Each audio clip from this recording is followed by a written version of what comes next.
আসসালামু আলাইকুম বন্ধুরা, কেমন আছেন সবাই? আশা করি আল্লাহর অশেষ রহমতে সবাই ভালোই আছেন। তো কাছে বা দূরে যে যেখান থেকে আমার এই ভিডিওটি দেখছেন তাদের সবার প্রতি শ্রদ্ধা এবং ভালোবাসা জানিয়ে নতুন একটি রেসিপি নিয়ে এসেছি আপনাদের সামনে। আমি বগুড়া থেকে বলছি। আমার চ্যানেলের নাম হচ্ছে ফাতেমা কুকিং ওয়ার্ল্ড। তো সহজ এবং মজার রেসিপিগুলো পেতে আমার চ্যানেলটা সাবস্ক্রাইব করুন এবং বেল আইকনে ক্লিক করুন যেন পরবর্তী ভিডিও ছাড়ার সঙ্গে সঙ্গে পৌঁছে যায় সবার আগে আপনার কাছে। তো আজকে আমি রান্না করব সেরা স্বাদের সহজভাবে গরুর মাংস ভুনা রেসিপি। তো তার জন্য আমি প্রথমে দিয়ে দিচ্ছি 1/3 কাপ পরিমাণে সরিষার তেল। আজকে গরুর মাংসটা আমি সরিষার তেল দিয়ে রান্না করব। তো সেজন্য 1/3 কাপ পরিমাণ সরিষার তেল দিয়ে দিচ্ছি এবং পেঁয়াজ কুচি দিয়ে দিচ্ছি আপনার 2 কাপ পরিমাণে। পেঁয়াজটা যতটা বেশি দিবেন আপনার মাংসের গ্রেভিটা তত ঘন হবে এবং তত ভালো হয়। এজন্য চেষ্টা করবেন পেঁয়াজটা একটু বেশি পরিমাণে দেওয়ার জন্য। আর আমি এখানে দিয়ে দিচ্ছি মরিচের গুঁড়া 2 টেবিল চামচ পরিমাণ, আর হলুদের গুঁড়া দিয়ে দিচ্ছি 1/2 টেবিল চামচ পরিমাণ, আর লবণটা দিয়ে দিচ্ছি 1 টেবিল চামচ পরিমাণ। আর আমি এখানে রান্না করছি 1.5 কেজি পরিমাণের গরুর মাংস। আর এখন দিয়ে দিচ্ছি জিরা, আদা এবং রসুন একসঙ্গে আমি বেটে রাখি, সেই মশলাটাই আমি 3 টেবিল চামচ পরিমাণ দিয়ে দিচ্ছি। আর যদি আপনারা আলাদা আলাদাভাবে দেন তাহলে জিরা বাটা 1 টেবিল চামচ, রসুন বাটা 1 টেবিল চামচ এবং আদা বাটা 1 টেবিল চামচ। আর এখন গরম মশলাগুলো দিয়ে দিচ্ছি। আর 10টা পরিমাণে সাদা এলাচ, একটা কালো এলাচ, 2টা তেজপাতা ছিঁড়ে দিয়েছি, আর 4টা লবঙ্গ এবং 8-10টা পরিমাণে গোলমরিচ আমি একটু গুঁড়া করে নিয়েছি হামাদিস্তায়। তো এই গরম মশলাগুলো দিয়ে নিলাম, দিয়ে তারপরে মশলাগুলো একসঙ্গে কষিয়ে নিব ভালো করে। আর মশলাগুলো যেন পুড়ে না যায় তার জন্য আমি এখন পানি দিয়ে দিব। পানিটা দিব 1 কাপ পরিমাণে। তো এই সামান্য পরিমাণে পানিটা দেওয়ার পরে আমি মশলাটা কষিয়ে নিব। মশলা কষানো যত ভালো হবে মাংসর টেস্টটা তত ভালো আসবে। তো চেষ্টা করবেন মশলাটা প্রথমেই একটু ভালো করে কষিয়ে নেবার জন্য।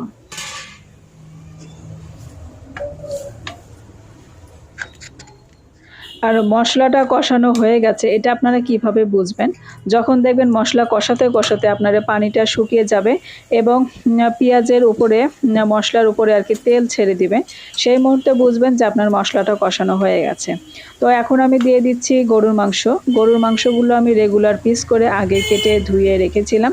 তো সেই গরুর মাংসটাই আমি এখন দিয়ে দিচ্ছি।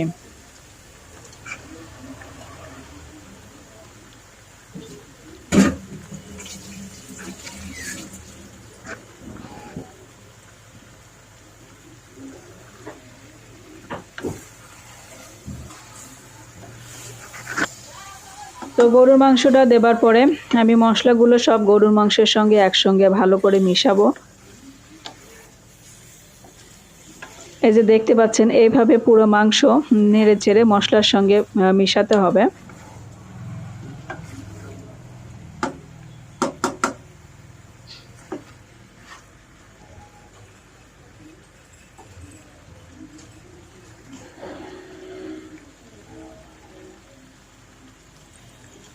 আর মাংসটা মেশানোর পর আমি 1 কাপ পরিমাণে পানি দিয়ে দিচ্ছি মাংসটাকে সিদ্ধ হবার জন্য বা কষানোর জন্য।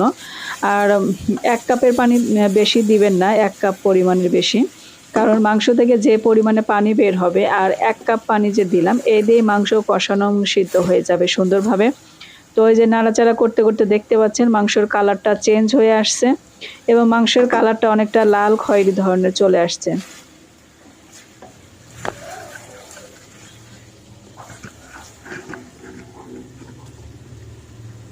আর এই যে নাড়াচাড়া করতে করতে দেখতে পাচ্ছেন আমার পেঁয়াজগুলো কিন্তু গলে গেছে। মাংস কষাতে কষাতে পেঁয়াজগুলো গলে আপনার এই যে এরকম ঘন একটা গ্রেভি তৈরি হয়ে যাবে। আর এখন এই যে এই সময় দিয়ে দিচ্ছি 1/2 কাপ পরিমাণে টক দই। এই টক দইটা আমি বাসায় তৈরি করেছি, মানে গরুর দুধ দিয়ে আর কি বাসায় বসিয়ে রেখেছিলাম আগের দিন। টক দইটা বসিয়ে রেখেছিলাম। তো আপনাদের হাতের কাছে যদি টক দই থাকে তাহলে দিবেন, আর যদি না থাকে তাহলে সে মুহূর্তে মানে কিভাবে টক দইটা তৈরি করবেন তো সেটা আর কি বলে দিচ্ছি। গুঁড়া দুধ দিয়ে আপনি যতটা পরিমাণে টক দই তৈরি করবেন ততটা পরিমাণে গুঁড়া দুধ নেবেন এবং তার ভিতরে হালকা কুসুম গরম পানি দিয়ে তার ভিতরে 1 টেবিল চামচ পরিমাণ ভিনেগার দিবেন, দিয়ে 10 মিনিট রেখে দিলে আপনার টক দইটা তৈরি হয়ে যাবে। আর এখন আমি দিয়ে দিচ্ছি জয়ফল এবং জয়ত্রী। তো জয়ফল এবং জয়ত্রী খুবই সামান্য পরিমাণে দিয়েছি, মানে 4 ভাগের 1 ভাগ পরিমাণে। জয়ফল এবং জয়ত্রীটা বেশি দিবেন না, বেশি দিলে একটা গলা জ্বালা ভাব আসে, গলার কাছে একটু মানে জ্বালা পোড়ার একটা ভাব আসবে, তো তার জন্য খুবই অল্প পরিমাণে দিতে হবে। আর জয়ফল এবং জয়ত্রীটা দিলে এর স্বাদটা, মাংসের স্বাদটা আর কি অনেক গুণে বেড়ে যায়। তো আপনারা সেরা স্বাদের যদি ভুনা মাংস রেসিপিটা খেতে চান তাহলে জয়ফল, জয়ত্রী এবং টক দইটা অবশ্যই দেওয়ার চেষ্টা করবেন। তো এই যে মাংসটা কষাতে কষাতে দেখতে পাচ্ছেন আমার কড়াইয়ের চারপাশে লেগে গেছে, তো সেগুলোই আর কি আমি একটু ছাড়িয়ে নেবার চেষ্টা করছি। আর কষাতে কষাতে দেখতে পাচ্ছেন এর কালারটা অনেকটা খয়েরি কালার চলে এসেছে।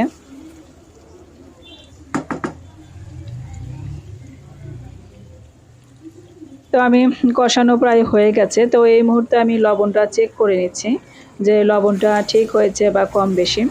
আসলে বন্ধুরা, আমরা যে যত রেসিপি দেখাই না কেন, লবণ এবং ঝালের পরিমাণটা যার যার নিজস্ব। আপনি এখানে বাড়িয়ে বা কমিয়ে দিতে পারেন। এক একজন লবণ কেউ হয়তো বেশি খায়, কেউ হয়তো কম খায়, বা কেউ ঝাল বেশি খেতে পছন্দ করে, কেউ মিডিয়াম, আবার কেউ বা একটু কম খেতে পছন্দ করে। তো এই জন্য আসলে লবণ এবং ঝালের পরিমাণটা পারফেক্টভাবে কারো বলা যায় না, যে যার পছন্দ মতো দিয়ে নেবেন।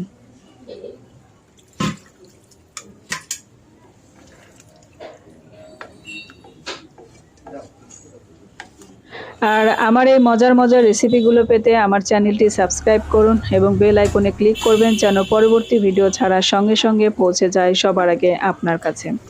আর আমি এই যে ঝোলটা দিয়ে দিয়েছি আপনার 1 কাপ পরিমাণে, মানে হাফ কাপ আপনার মেজারমেন্ট কাপে আমি 2 বার পানি দিয়েছি, অর্থাৎ 1 কাপ। তো গ্রেভিটা কেউ যদি একটু বেশি খেতে চান তাহলে আপনার আরেক কাপ পানি বাড়িয়ে দিতে পারেন। তো আমি এর ঝোলটা যেহেতু বেশি পাতলা করব না, একটু ঘন ঝোল রাখবো, তো তার জন্য আমি এখানে 1 কাপ পরিমাণে পানি দিয়ে দিয়েছি। তো ঝোলটা বেশি ঘন হলে বেশি স্বাদ পাওয়া যাবে গরুর মাংসের আর কি। ভুনার যে স্বাদটা, সে ভুনা মাংসের স্বাদটা পাওয়া যাবে। আর ঝোলটা যদি আপনি বেশি দিয়ে ফেলেন তো সেই ক্ষেত্রে মাংস রান্নাটা এতটা স্বাদ নাও হতে পারে। তো তার জন্য যখন আপনারা ভুনা মাংস রান্না করবেন তো অবশ্যই চেষ্টা করবেন ঝোলটা মাখা মাখা করে দেওয়ার জন্য।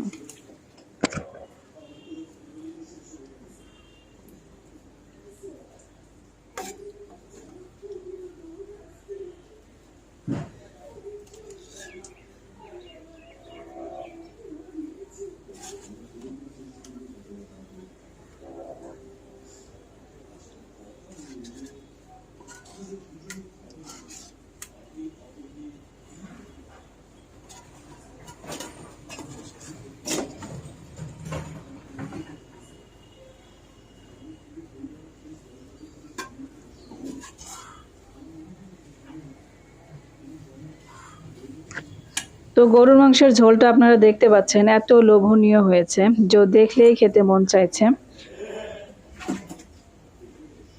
আপনার বাসায় যদি আপনি এইভাবে গরুর মাংস রান্না করেন তাহলে সবাই খেতে যাবে এবং সবাই আপনার প্রশংসা করবে।